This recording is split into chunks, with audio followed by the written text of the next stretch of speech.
Sekumhla kwangamalanga kunande kuqinteliswa igezi ama-erambalwa bahlali namabhizinisi babethe ukubetheka ngalokho. Can see customers can come in and walk in and check whatever they want because of the electricity.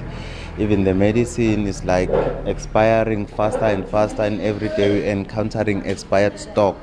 Umasipalada weMbombela nayo yabetheka njengoba nakonakala umthangalasisekelo wamanzi negezi bekubangela ukuvalwa kwamanzi kezinye indawo.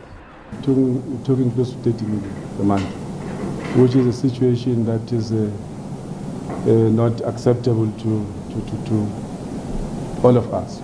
Zinengi intshijilo lapha ngombani idorobheni lizele izinsile ezingasathuthwako nendlela zimgodigodi. Potholes la khona la makhulu kakhulu ngendlela ukuthi imoto iyafa. Ayikhona ukuhamba imoto kahle kahle. Special imoto letincane. At least uma uhamba ngemoto le ngathi phakaphakeme la khona uyafila. Umasipalada uthi indlela zihlangana nezinto ezizokutshejwa msinya.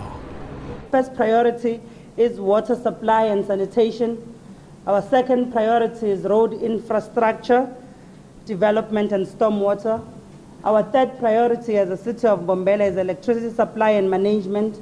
Umasipalada ulila nangomraro wokubuthelela umthelo ekungiwo siza ukubafakela imali ukuthi bakhona ukusebenza.